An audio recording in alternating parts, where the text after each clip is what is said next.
Hello, and welcome to Public Key, the podcast from Chainalysis. This is your host, Ian Andrews. Thanks for all the kind words about our new look for the podcast. Keep the messages coming. Again, I'm at Ian Andrews DC, or you can send to @Chainalysis on either X or LinkedIn. If you listen to this podcast regularly, we use the term Web3 quite a bit. But have you ever stopped to think about what Web3 really is? And where did the movement of innovators and entrepreneurs behind Web3 come from? My guest this week is author and co-founder of the Blockchain Research Institute, Alex Tapscott, and he's been thinking about Web3 a lot. In fact, he's just released a brand new best-selling book called Web3, Charting the Internet's Next Economic and Cultural Frontier. Alex dives deep into the topic of creator ownership, the balance between privacy and transparency in Web3, and the untapped potential of the Metaverse. We also talk about tokenomics, and if it's good or bad to operate in a world where everything has a price on it. And of course, we talk about Chainalysis research, which is cited more than a few times in the book. You might have heard we're publishing our annual adoption index right now.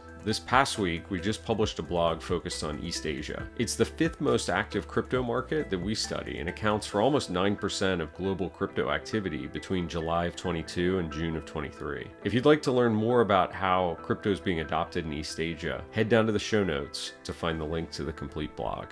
Today, I'm joined by Alex Tapscott, who is author of a new book, Web3, Charting the Internet's Next Economic and Cultural Frontier. Alex, welcome to the program. Happy to be here. I got an advanced copy of the book. By the time this podcast publishes, it will be available for purchase. And I'm going to make a recommendation just here at the top. Hopefully it doesn't embarrass you. Everyone that's in the space, thinking about the space, or wants to get into Web3 should go and buy and read this book. I really enjoyed it. What a great way to start off the podcast. Yeah. Thank you very much. I agree. I don't want to bury the lead. You cover a ton of ground. You also managed to do something that I think is really hard to do in print journalism, and in particular in books, is you're running through topics that are very timely, like things that happened even all the way up through this summer. Maybe we can start out with, what inspired you to write this book? This is actually your second book in the space, following 2016's hit that you, I think, co-wrote with your father, Don. Why this book? Why now? Well, I started to think about writing a new book back in 2021, just as, the DeFi summer was kicking off, and there was this renewed interest in the industry as a whole. Now, for people who don't know, I've been at this for some time. I started in the business in 2015 when I started to learn about Bitcoin and started writing about Bitcoin. And that research and writing and stuff that I did at the time led to the book that you just described, Blockchain Revolution, which I co-authored with my dad. They say, better lucky than smart. That book came out in 2016, right at that perfect time when probably a lot of people who are listening to this show first started to pay attention to this. And for a lot of people, it was their first book and their first entree into this space. So fast forward a few years, all of a sudden the industry is much, much larger than it was. When we wrote Blockchain Revolution, the value of all crypto assets was, $8 or $9 billion. Like if it was a publicly traded company, it would have barely cracked the S&P 500, right? It was kind of a rounding error. And now, after many years, the industry had grown really significantly in many different ways, both in terms of the technology and the functionality, but also the value of the asset class, but also the way in which it was being, thought about and used by big enterprises and other kinds of organizations. And I felt that there was a need to explain what the heck was going on. And then 2022 happened, and we saw the collapse of several, big companies that are in the space. And that actually really sort of hastened my sense of urgency to write a book about this. I find that there are a lot of common misconceptions about Web3 that have been hard to demystify. And I felt there was an opportunity to try and just really wipe the mud off the windshield and provide a very clear picture of what this is and what it isn't, and why people should care. And they should care because this is the next era of the web, but it's also a new era of the internet. And this is something that I think a lot of people should care about. I couldn't agree more. I mean, my experience is shorter lived than yours. So I joined Chainalysis in January of 21, and my first year in the space was kind of up only. And it felt very much like, wow, I've joined at this incredibly fortuitous time where this emerging technology is going to disrupt and kind of rewire the global financial system in a way that could be incredibly beneficial to people. Now, obviously, 2022 played out quite a bit different than that. And so I think you do a really nice job in the book of not avoiding the missteps of companies like FTX, but actually kind of embracing that and talking about why the ecosystem still matters. Like, why is Web3 important despite all those challenges? Yeah, absolutely. I mean, you have to kind of address the elephant in the room right off the top, right? And I think that there are a lot of people, oftentimes like leaders of the old paradigm or old media power brokers, who look at the collapse of FTX as kind of proof that all their concerns about Web3 and crypto were valid. They've always said that, this is a technology that makes it easier for people to gamble and speculate and makes it easier for criminals to, avoid law enforcement. In actuality, you can blame the collapse of any specific company not on the underlying technology, but on the missteps or even the hubris of the people who are wielding it, right? I mean, technology doesn't have any moral agency. It's not right or wrong or good or bad. It is a tool that is used by humans, and it's how we use it that determines whether and what kind of impact it's going to have. I agree, but I think back, and you do a nice job of kind of charting how we got to Web3 from the early days of the internet in the book. One of the things that's always struck me is the internet was really a government project to start, and there was very clear prohibition around commercialization in the early days. And in Web3, it feels like everything is commercialized, Yeah. right? Even some of the words like tokenomics being at the core of a new project launch. Oh, we've got to get the tokenomics right. It's sort of this distribution of future profits in some way. And I'm curious your perspective on like, are we getting the balance of this wrong? Is it too much about the money and therefore it invites in the type of individual that leads to creation and then ultimate collapse of some of the companies we saw fail in 22? I mean, yeah, you have to chart the course of the web all the way back to its very beginnings, as you said, which is actually as a project that was funded by the US government to build a communication network that could stay up and running in the event of a Soviet nuclear attack. Yeah. See, at the time, all telecommunications were running through one central hub. Yeah. So if that hub got knocked out, then we wouldn't have been able to send launch codes to all the different places, right? But it wasn't until the 1990s that the web actually became this commercial tool. And Web 1 was the early web, right? Where information was kind of presented on static websites and it was pretty limited in its functionality. Think like .coms for people who are old enough to remember. I am barely. I'm a geriatric millennial, so I do remember a time before the web, the early 90s. It was a simpler time, but barely, right? And then we got Web 2, which introduced all these new capabilities, interactive elements, collaborative apps, social media. And we also saw the rise of some huge tech companies. And, Web 2 brought immense economic gain to companies and shareholders, and people benefited from that. It definitely improved global connectivity. We've got billions of people connected to the web now. And in many cases helped to lift marginalized voices. But it also had some very, very big downsides, right? Advertising became the web's big business model. Recommendation engines were programmed to keep people hooked, which led to extremism and misinformation. These things got so big, they became kind of choke points for government surveillance, which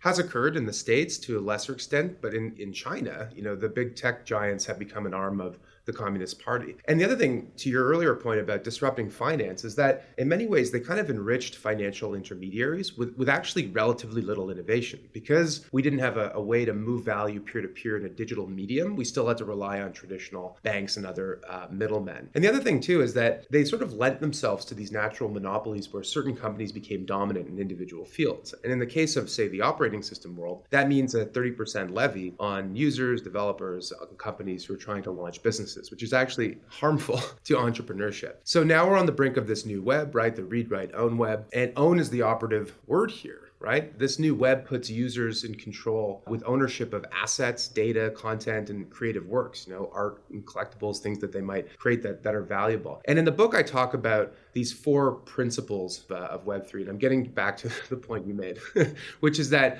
ownership. So we get that. Governance, if you own something, you might have a say in how it's run. Identity, the idea that you can kind of have control over your data and decide how it's used. And commerce. The thing about Web3 is that it's a commercial medium. The web liberated information, the first era of the web. This Web3 sort of liberates value, liberates assets. And so anything that, because it's a medium for value, above all else, of course, all of the things that we launch are sort of inherently kind of transactional or commercial in nature. And I actually wrestle with this exact issue in the book quite a lot, which is that all things being equal, if you're an internet user and you have the opportunity to use an application, but also to earn a share in it, because as a user, maybe as a power user, regular user, whatever, you are contributing to that thing becoming valuable. If you're a user of Uniswap or a liquidity provider, you are helping to improve the functionality of that service. So you get to own a piece as a result, right? So all things being equal, shouldn't ownership be good? But the flip side is that what we seem to have happening in a lot of early iterations of Web3 is a preoccupation with ownership or this idea of putting ownership above all else. So that what ends up happening is when something new launches, early users kind of come in more like mercenaries than as users to try and kind of capture as many token rewards as they can. And when those token rewards become less interesting, they move on to the next thing. They're not interested in owning something that they happen to be using. They want to just own it and then sell it or move on, right? So I do think that that is an interesting challenge. But to me, that's sort of the way to think about it. It's an implementation challenge. It's not a problem with ownership being bad. Like, how could owning something be bad? How could earning something from contributing to it be a bad thing? It's a matter of how those systems are designed. And I think that this last cycle has probably taught a lot of hard lessons, which is that the things that are still working really well in DeFi and to a lesser extent, gaming and Web3 are things that provide some underlying service that's very useful, right? Whether it's as a decentralized exchange or a game that people actually want to play. Having those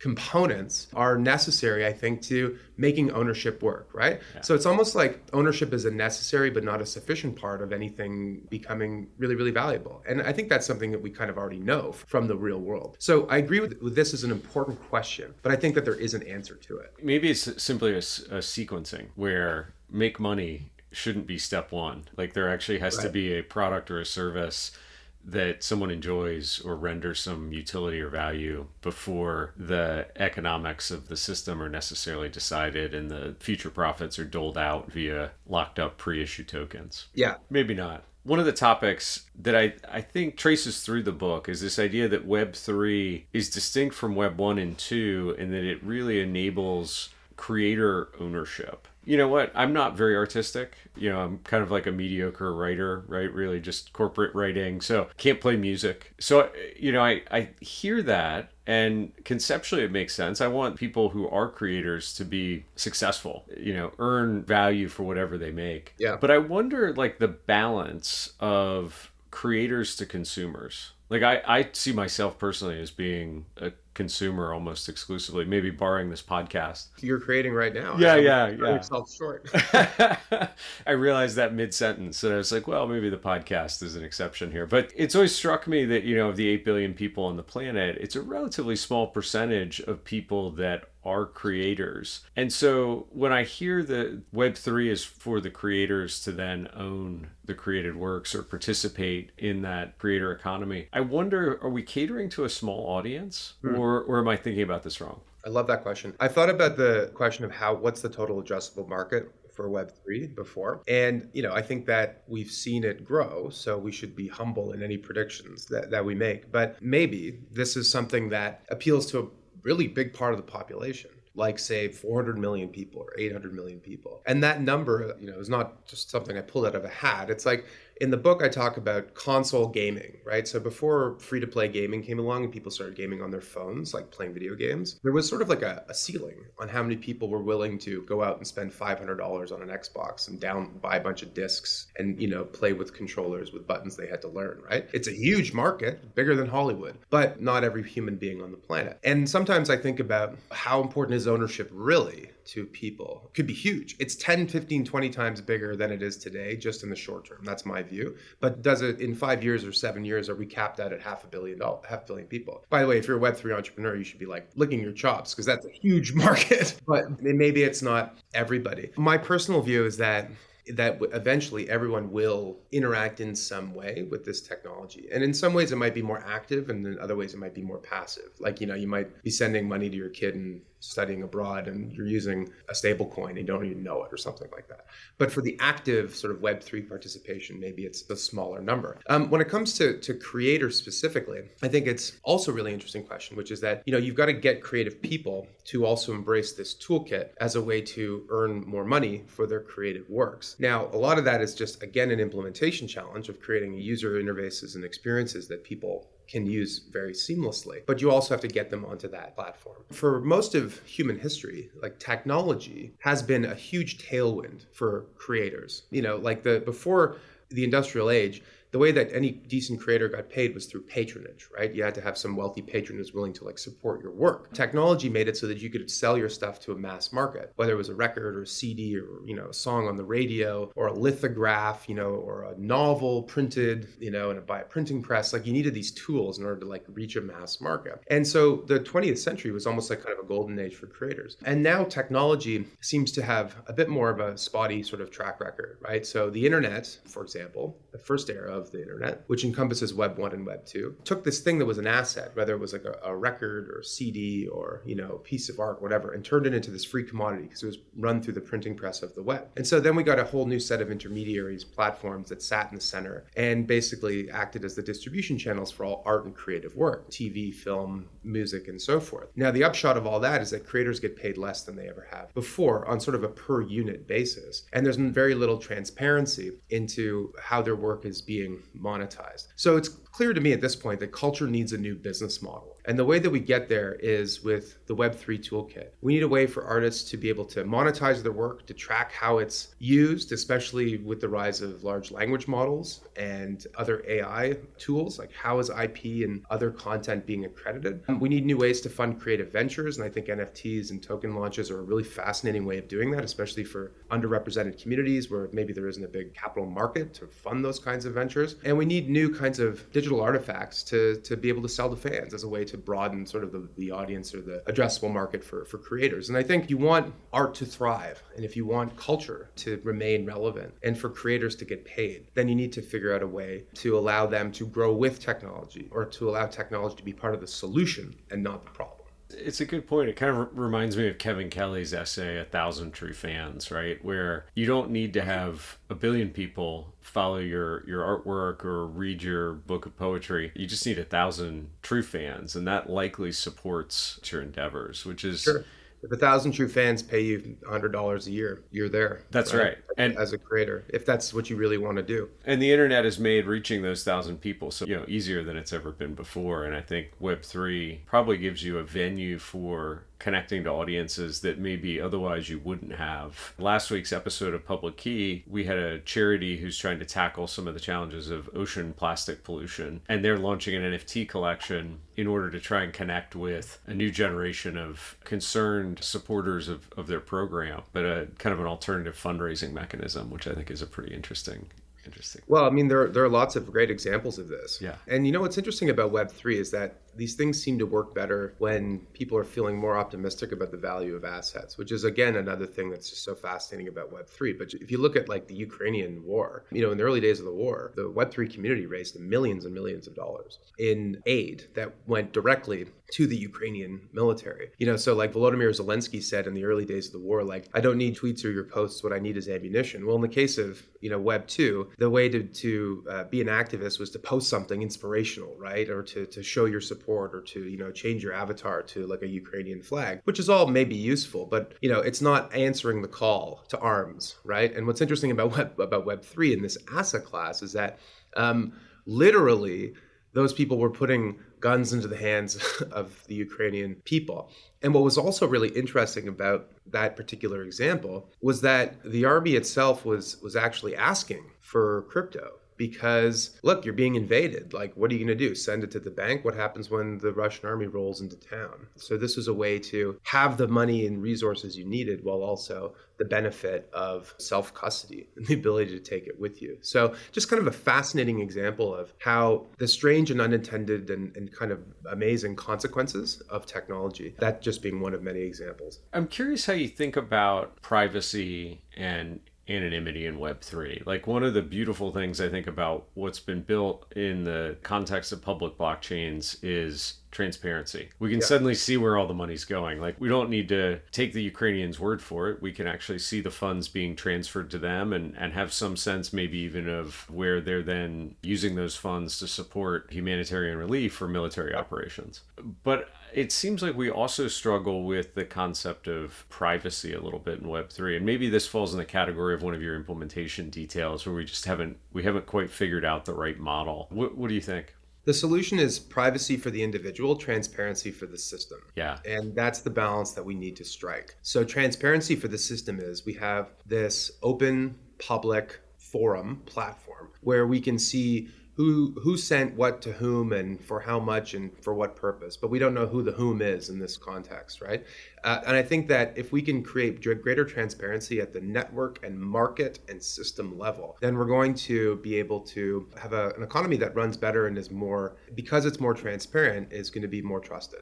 But that doesn't mean trading away privacy for the individual. And so I think that, in many respects, blockchains kind of do this roughly speaking, but there are some limitations. I mean, there's a lot of sleuthing going on where you can kind of figure out who's sending what to whom, right? Yep. And then there are other instances where maybe you can't, and that's a problem because, the person sending it might be a criminal or something like that. So that the latter one is harder to figure out. But I think that if we can manage to capture that balance, then we're building a system that's going to work a lot better for sure. Yeah, it's a topic we cover a lot on this show, and obviously we're doing some of that sleuthing after the criminals here at Chainalysis. But you guys are amazing. We haven't even talked about Chainalysis, and I will, because it's it's one of my it's a tab on my Chrome browser right now. Well, thank you. I saw a couple mentions in the book, which was exciting to see us called out in print. The thing that struck me is that initial implementation of blockchains completely transparent, but that's obviously not ideal for a lot of transactions.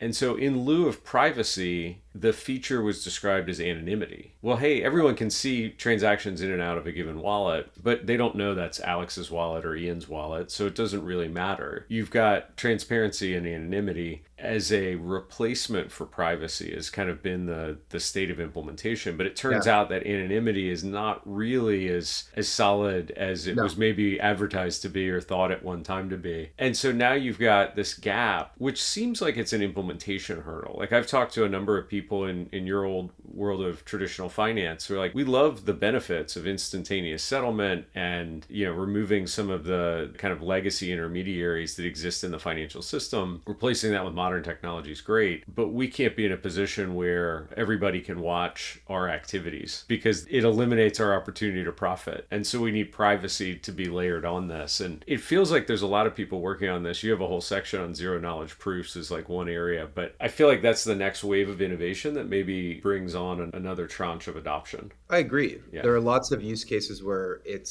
doesn't matter whether there's some record, and there's others where not only anonymity but privacy is essential. In general, the bias should always be towards privacy, maximum privacy. I mean, that's a right that's enshrined in many different constitutional democracies, including Canada and the United States, like a right to privacy, a right to unlawful search and seizure, a reasonable right to privacy, I think is how it's actually defined in the US. So that doesn't mean an absolutist view, but it means in general we should try and figure that out. And then to your point, from a business perspective, as a practical matter, yes, you need to be able to obscure who's sending what to whom for all sorts of very valid reasons. So again, I think that you look at the key building blocks of Web3. And what I find really interesting is that there's a bunch of different technologies kind of converging at once that together are helping to shape the Web3 era. And blockchains are the foundational technology of that, but there are others. And in the book, I talk about AI and IoT and extended reality, and there's a whole chapter on the Metaverse. But even within the blockchain sort of ecosystem, things like zero knowledge proofs are, I think, like this key building block that are currently being implemented, but once fully deployed, are going to completely expand the opportunity set of ways in which this technology can be used. And I think that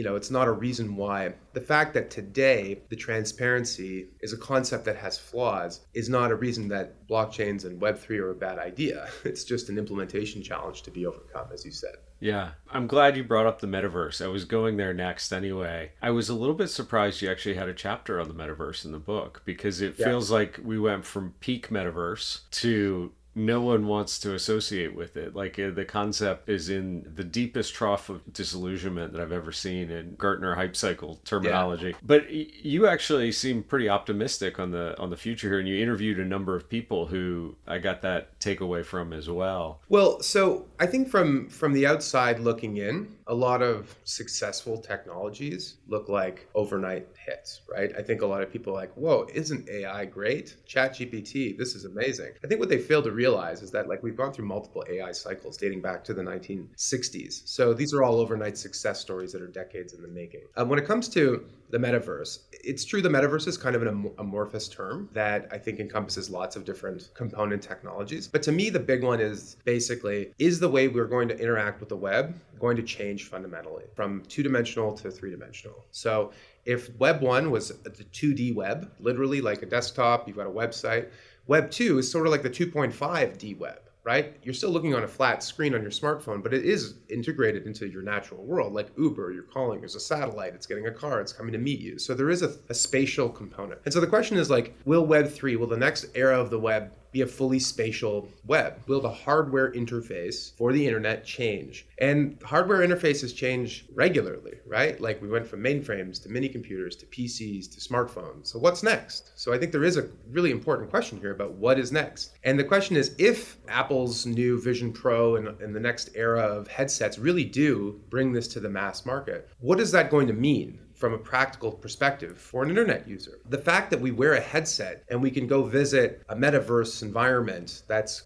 curated and controlled by a company like Facebook, to me doesn't feel like a great leap forward. It just feels like a spatial version of Web 2, where you're still beholden to all the rules of some company and all of the economic value more or less accrues to them. So I interviewed Yat Su, who's the founder of Animoca Brands, for the book, and I think is probably the smartest person in the world on this subject. And basically, so I'll use his quote instead of my quote. He said basically that vision, Facebook, is interesting and it could be really fun. But fundamentally, it's just a virtual Disney World, right? It is not a new plane of human existence. It's not a new immersive shared reality. It's a virtual reality. It's a closed system. And so if we think that the web to reflect the values of Web 3 and for that to extend into the spatial realm, then we need to ensure that the metaverse abides by the same kinds of rules, right? Or the same kinds of rights. And those rights are simply put like the right to ownership of digital goods, the right to commerce, right? The ability to transact freely, and the right to a reasonable sense of privacy or control over your data. So if we can apply those things to the spatial web,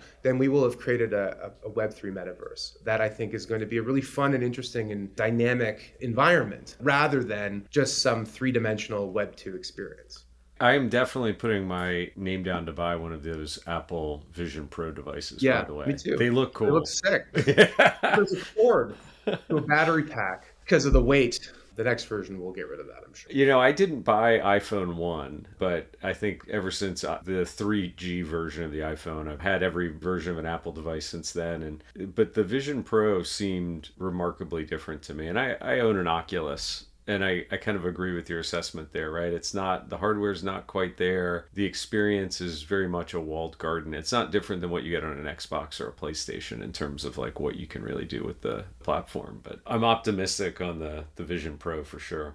And I think that it's like, again, there's nothing so powerful as an idea whose time has come. I mean, I remember when Nintendo had a virtual reality headset in the mid-90s. Well, I can't remember what it was called. Like, not the Game Boy, it was like the Game Pal or something. It was awful. I mean, how many times have we gone through the virtual reality hype cycle, you know, the augmented reality hype cycle, or the AI hype cycle, or the Web3? We're in a trough of disillusionment, I think, a little bit now, though I would argue that it's a trough that's not being experienced equally by everyone. I think that what's interesting is that people become fixated on the price of tokens, and for good reason, because if ownership is part of the user experience, then what the thing you own is worth is part of your user experience, so you should care about that. But at the same time, what we're seeing right now, in my opinion, is almost like an acceleration of Web3 implementation at the enterprise level in a way that I think is very different than what we saw before. And what we saw before with blockchain implementations, and I know this firsthand because we interact with dozens of enterprises on a regular basis, was this sort of like blockchains can solve everything and we got to just kind of, we're going to do some proof of concept about changing the way we do things. And usually those things didn't get beyond sort of a pilot stage because it's very difficult to to reinvent your business from the ground up. But what's a lot easier is that if someone says, here's a new toolkit, and if you can open up this toolkit inside, you're going to find a bunch of really interesting, useful tools. And you can use these in your existing business today to reach new customers or create new products and services or open new markets. And you can start small, but it's meaningful. It's not just paying lip service innovation. You're actually trying this stuff out. And we've seen that. And I actually think, NFTs have gone through different cycles, but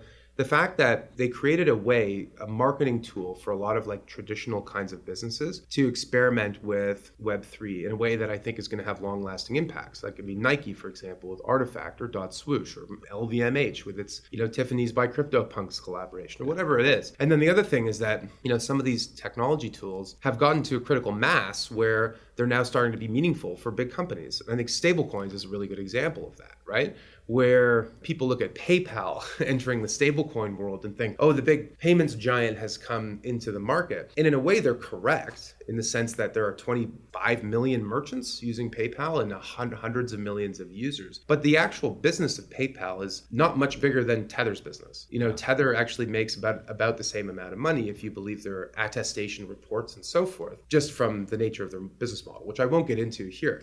But what's interesting to me is like, everyone's like, the institutions are coming, like PayPal is coming. It's like, yeah, but does PayPal stand a chance against the biggest player, like Circle and Tether? Like, what's it going to do exactly that's going to make it bigger and better than Tether, right? I don't believe that, but I'm saying like we're in this sort of interesting period where the stablecoin market is so big that Visa is announcing that it's going to do stablecoin settlements on Solana, or PayPal's doing its own on the Ethereum network, whatever it is. So we're seeing this stuff happen in real time, and we're also seeing it happen in public blockchain ecosystems on that infrastructure, which is another thing that I think is really important. We talk a lot about the stablecoin adoption trend. I mean, I think people talk about tokenization of real world assets, and you can't get much more real world than dollars via stablecoins. We just actually published, and I don't know if you've had a chance to review it yet or not, but the start of our annual global crypto adoption index. And have you released the results? We just published last week the first blog on it, which covered the index. Oh, okay. So I must have missed that because last year's is in the book. Exactly. So it's updated in the this year. introduction of the book, we say data changes so quickly, so consult the latest sources in the footnotes, and of course Chainalysis is a source. So just a little plug for you there. So what does the latest ranking say? Well, so India is number one.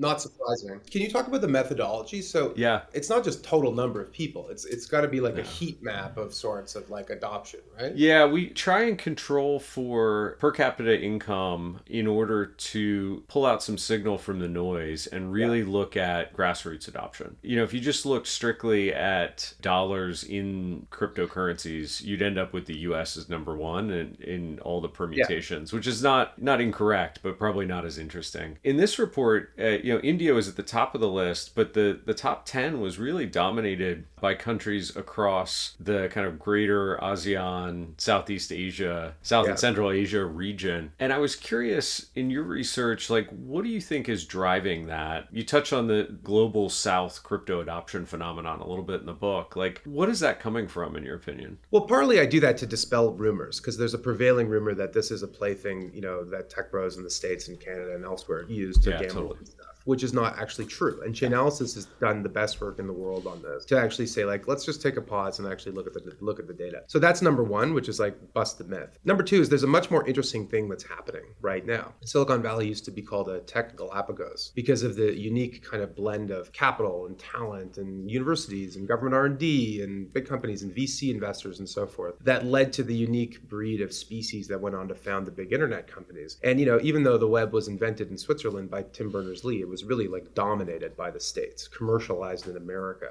And this time, to your point, there's still a leader, obviously, but it is a little bit different. Technology tools and capability are more distributed than ever, but there's still big parts of the world where people are underutilized, underemployed, underbanked, where they lack access to some of the tools that we all take for granted. And so, if the web of Web 1 and Web 2 made it easier for people to access information and to share content and to collaborate online, then I think that Web 3 empowers people with a much more powerful toolkit, a way to earn money, to store value, to build wealth, maybe even potentially, in a way that is accessible to anybody with an internet connection and a smartphone, which still isn't everybody, but it is about 75% of the population. And in certain certain countries, like in Southeast Asia, it's almost all of the population. So there's sort of this sweet spot, and I've looked at your rankings and I've thought about them a lot, where it's like Mali and Djibouti and Chad and Sudan are not at the top of the rankings because they've got bigger fish to fry. Like there's bigger problems than doing Web3. But if you're in Venezuela, Ukraine, India, Thailand, the Philippines, Vietnam, you're probably fed with a shelter and a smartphone, but you maybe don't have access to like financial services in the same way you'd like to, or you have a way to store value in US dollars. Or maybe you're someone who's underemployed and sees, the world of Web3 as a way to like earn extra income. And I think all of those are really interesting examples of why I think that this time is different. I think that Web3 is happening everywhere to everything all at once, paraphrase the film.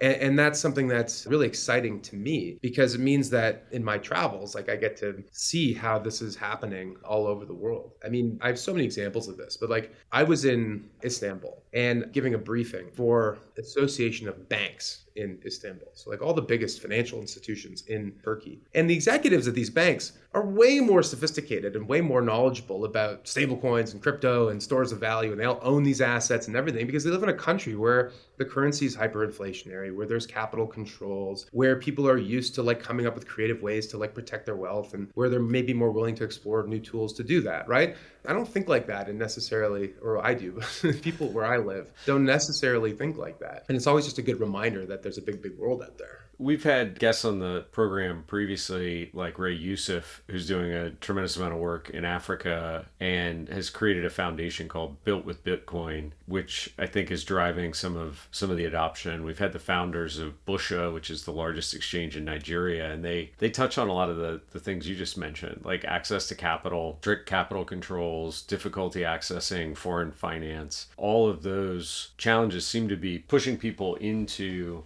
greater usage of cryptocurrency as a means to level up and not be subject to corrupt or financially unstable, insolvent local governments. The other thing too is that that's an argument that we've heard before, and it's now actually like a reality. And I think what's so interesting to me is that, look, there are lots of people who live in parts of the world where the local currencies are unreliable or where the government is corrupt. And so to them, Bitcoin is this thing that really resonates with them, like gold does, right? And I think like Venezuela is a great example. I have a podcast and my most recent guest was a co-founder of a company called Ledden, which is basically a company that provides financial services to people who are holders of Bitcoin and Ether. And he's Venezuelan. And he said, like, my mom was mining Bitcoin before I was because, this was a way to like convert energy, which was abundant, into dollars, which were scarce. But I think for a lot of people, they don't want a volatile thing. And that's okay because we have the technology that allows us to back tokens with real world assets. Yeah. And, to me, it's like the number one financial utility every single human being in the world wants is a way to store US dollars. The number two thing they want is a way to invest US dollars. And I think that's a whole other sort of frontier, like the stablecoin enabled financial services in DeFi that give you a way to like earn a reasonable rate of return or invest in new projects or what have you. It's incredibly exciting. And it's also one of those things that's going to play out in these parts of the world as much there as here and maybe even more so. Amazing. Maybe to wrap our conversation, which has been fascinating, like where do you see all this going? We've touched on, there's a lot of implementation details that are still getting ironed out. The adoption is still really in its infancy in some ways. What should we expect on the 5 to 10 year horizon, which I know is hard to project in crypto, but I feel like if anyone can do it, it might be you. Well, they say the future is not something to be predicted. It's something to be achieved, which is a great line that allows me to weasel my way out of this question every single time it's asked of me. It's hard to make those kinds of predictions, and it is early, and it really depends on what metric you're using. Yeah. Like how many people use DeFi? Well, it's probably like less than 10 million. Yeah. How many people are active users of MetaMask? Well, that number's 30 million. Okay, so that's a bit bigger number. How many people own crypto assets? Well, at least 45 million just in the United States. And the number, I think according to you guys, is closer to like 300 or 400 million people around the world. But does owning a stablecoin or Bitcoin as a store of value or an investment asset really make you a user of Web3? Or is it just your sort of entree into that world? So I just think like we're either extremely early or we're like medium early, but either way we're early. Yeah. And so I think that probably, as with other eras of the web, this is going to be a technology that becomes foundational for business, that every company is going to need to have a Web3 strategy. According to a recent ranking, half of all Fortune 100 companies already have a strategy. That may have also been a Chainalysis report. I can't remember. I'm just going to give you credit for every data point that I can pull out of my head. That's right. Any fact you heard on this Any podcast. fact is a Chainalysis Yeah, that's fact. right. You better That's be right about these things. That's all I can say. But I think like as with other technologies, and it'll take time. And I think there are some areas where there are clearly early adopters. Yeah. I think a lot of financial payments companies who are on ramps into this ecosystem are way ahead of the curve. Obviously, companies like Block and PayPal and Stripe and others. And it'll take a lot longer for other companies. But eventually, you're going to need to have a Web3 strategy. So I think this is kind of a cliche, but in the future, a lot of people will be interacting with this in a way that they don't really necessarily know that they're using blockchains or Web3 tools. There's a billion people who use console games. Like the market cap of Roblox is based entirely on Robux, a virtual asset. People, are spending, according to one estimate, $100 billion a year on virtual goods they don't even own. People are already comfortable buying virtual assets. They just don't want to own them, apparently, or they don't know that they can. So I think there's actually all these really kind of easy, low-hanging fruit on-ramps to get people to embrace these technology tools. And I think that, if anything, that'll be sort of like the way in which we interact with it. It's not going to be a new web where we forget about the old web. It's just going to be an added layer that gets put on top. It's so interesting. People are like, what does this mean for Web 2 companies? It's like, I don't know, but I'm sure they'll be around, and I'm sure they'll still be making lots of money, and I'm sure they'll have lots of customers. But I think that they'll be less relevant just in the grand scheme of things. Yeah. In the same way that Dell and Compaq and HP and IBM and companies that have dominated previous eras of computing and technology, they're still there. Yeah. They're not going anywhere, I don't think, but that's not where the value capture happened. The value capture in Web 2 happened on platforms. Right? Yep. So where's the value capture going to happen? The next cycle. Web 2 platforms are still going to be around. People will still connect on Facebook, and they'll still search on Google, and they'll still consume content on Netflix, obviously. But those companies are not going to be where the next $5-10 trillion of economic value gets created. I think they're going to become mature legacy players that have missed or will probably miss the next wave of innovation. I agree with all of that. I can't wait to see it play out. Alex, what's the best way for folks to follow along on this journey? Where can we find you online? Yeah, well, Twitter's probably the most active, at Alex Tapscott. I do post a lot on LinkedIn, and you can learn more about the book and everything I do at alextapscott.com. But the best way to find out about the book, of course, is to go on Amazon.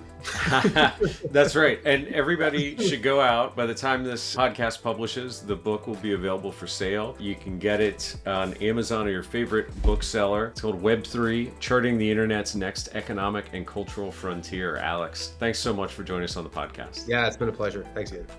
Hey there. Thanks for listening to another episode.